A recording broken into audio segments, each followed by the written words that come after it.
My name is Leslie Hall, and I work with the North Hardin High School in the Youth Services Center. We're glad to have you here. Black culture is a regular, everyday culture, especially in America. That just goes to show that not only has it had an impact on culture as a whole, but in such a large impact that is in now everyday people's lives.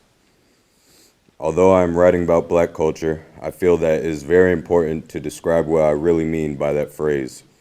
Also, how it affected everyone and even continues to impact the entire world to this day. As I mentioned before, I believe that in order to write about any topic, it is important to define that topic very specifically. I would like to start by saying that Black culture is very different from what Black culture actually is. The word culture itself means the customary beliefs, social forms, and material traits of a racial, religious, or social group, also the characteristic features of everyday existence shared by people in a place or time. The Black culture that most often comes to mind is just assumptions and stereotypes about Black people's lives.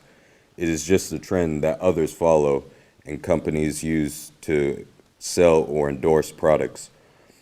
The other part of that phrase I've yet to touch, the Black portion.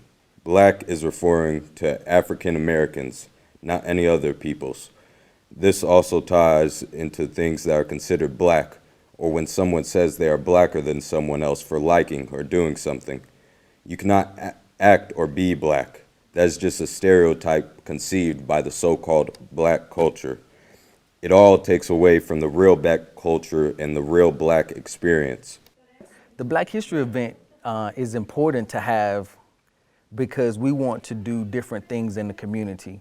We not only want to show our youth just our face every now and then, but we want to show them that they are also somebody. Now, because actually all of the contestants were Black youth, that's not the way that it was supposed to be. We had a diverse group.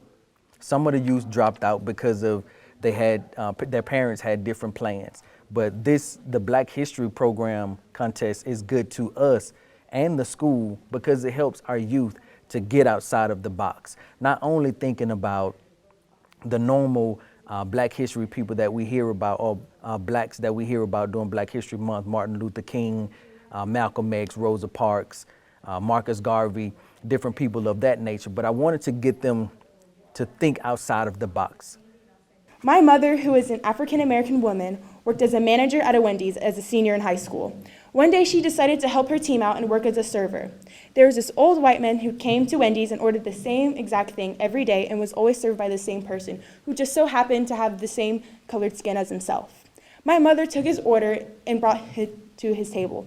He said he wouldn't accept his meal unless he was served by a white person and asked for the manager, whereas she was the manager. This story conveys the microaggression that people of color are perceived as service workers before they are seen as people in higher positions.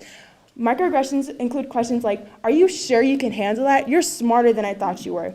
Just because the difference in melanin, our people are seen as less educated and aren't even treated equally. Myself, as a person of color, I witness these microaggressions pretty frequently, such as, you don't act like a normal Black person. Why do you sound so white? You're pretty for someone dark like you. Am I supposed to act a certain way because I'm brown? Am I supposed to talk a certain way because I'm brown? Am I supposed to dress and look a certain way because I am brown? Apparently, since I don't follow those stereotypes, because I talk properly, am intelligent, and I'm not loud, I'm perceived as being whitewashed. I'm criticized for my appearance, traditions, behaviors, and preferences because I do not follow the typical stereotypes. The sad part about this, it is not even other races telling me things, but people as melanated as myself. Especially when I wrestle. When I step on the mat, people's expectations of me is to be this angry, aggressive, and dominating athlete, which couldn't be any further from my true self. How it feels here at North Hardin for any of our students to be groomed to be leaders in the community is just a sense of North Hardin Trojan Pride that we hope to instill in all our students. The students that came out today that put their heart and soul into their this essay and oratory contest, they just show the type of student that we have here. These guys I have to be honest with you, this is our first effort at this.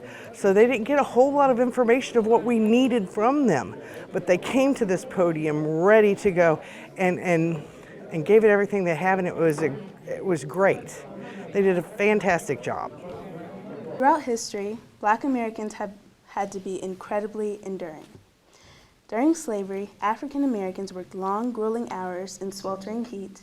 In racist encounters, Black people have learned to monitor displays of emotion while internally battling fear and anger. Within the workforce, Black people face pressure to hide their true selves or be exceptional in order to be taken seriously. This strength that Black individuals have been taught, shown, or used firsthand has led to the development of false ideas about mental health. Many believe that this incredible strength provides protection from emotional vulnerability. Some also believe that those struggling with mental health are different and weak-minded. This belief is false. Studies have shown that Black Americans face the same amount of mental health issues as any other group of people. Denying this fact keeps mental health stigmatized and prevents people from getting treatment. To begin, before we can understand the problems and damages caused by stigmas of mental health within the Black community, we must first understand the inconsistency of needing help and those that receive treatment. Studies show that of the Black Americans that might benefit from treatment, only 1 in 3 receive it. This is problematic because the majority of people that may need help are not getting it. Stigmas have made treatment unlikely in some Black households. Further, what causes stigmas around mental health in the Black community? To begin, poor access to appropriate and culturally responsive mental health care creates a stigma around mental health treatment. Some therapists do not understand the cultural ties to mental health and how it affects approaching the topic. Because of this, many view therapy as a joke, unnecessary, or helpless, which shouldn't be the case. If people take therapy lightly, they are highly unlikely to waste their time, money, and energy on treatment.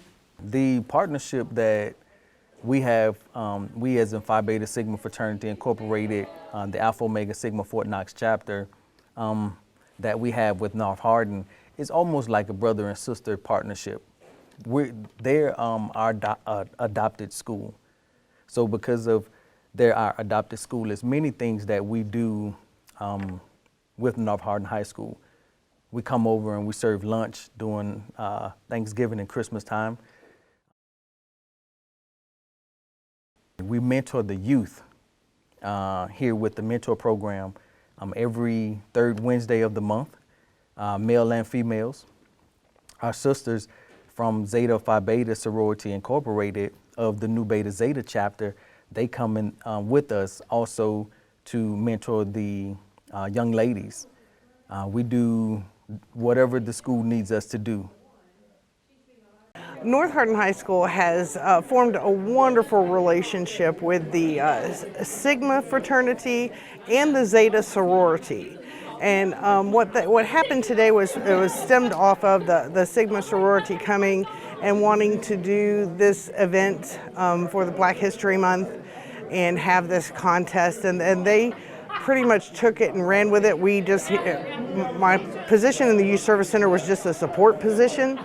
But they do so many other things for us here at North Hardin High School. The Sigmas and the Zetas both come in and do monthly mentoring with many of our students. And we have a mentoring group that meets monthly.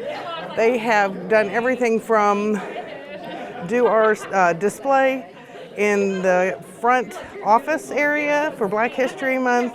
They have served meals in our cafeteria on special occasions when we were shorthanded and a lot of people were eating. They have helped us at Christmas time and Thanksgiving by sponsoring students. And it's not only the things that they do here at North Hardin High School, but it's the things that they do here and in their community that are just wonderful. I myself have experienced this kind of behavior that stems from a stereotypical mindset. Some stereotypes people seem to have about Hispanic females is that we are all very extroverted and we like to be like all dolled up all of the time, right? I'm very introverted myself and I like dressing casually most of the time. People would say that I'm not really Hispanic because I'm not fluent in Hispanic or I don't act like a Hispanic should be. I am also watched often when I go into shops. They follow me with their eyes to make sure I am not stealing. Once someone even asked me if I was in a gang or if my family was in one just because I am a Hispanic. Microaggressions and stereotypes can contribute to the mental and physical health of people of color. It can cause or heighten anxiety and depression, especially in the younger generations. We are all victims of past generations. We are harming our fellow people by holding on to the old and biased thoughts of the people of the past. We need to learn to let go of the past and create our own futures where we no longer stay biased against anyone, and where we will see that no one is worthless or less than others just because of the color of their skin. It's very important to have an event like this, just so that we can come together and address topics that need to be addressed in our day and age, and so that our students can learn. But the one thing that we learned from today was that they taught us a whole lot.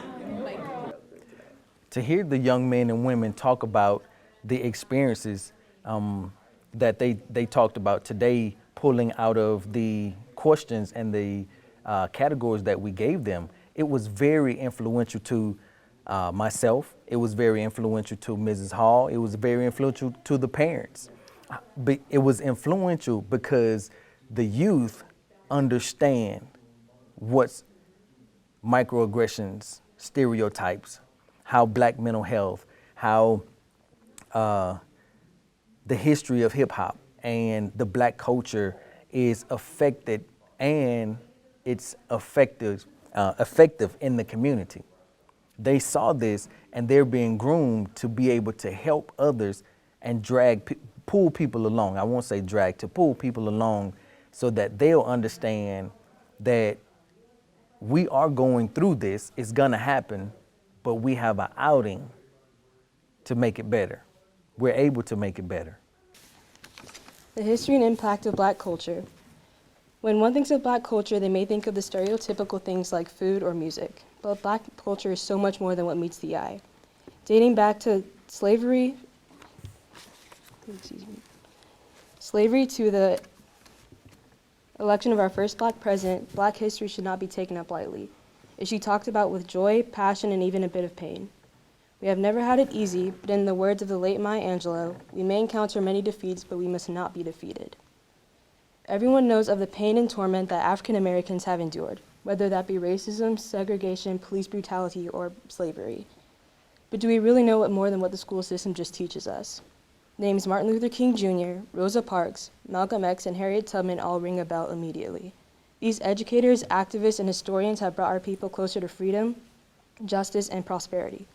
But they aren't the only ones who have made an impact in the Black history. There are many hidden heroes who have fought for our rights. Born on September 5th, 1939, Claudette Colvin was known as an activist taking part in the 1950s civil rights movement.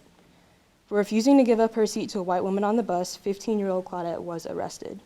And if this sounds familiar to you, yes, Rosa Parks did the same thing 9 months later. Majority of the students were parts of clubs and different little sports organizations.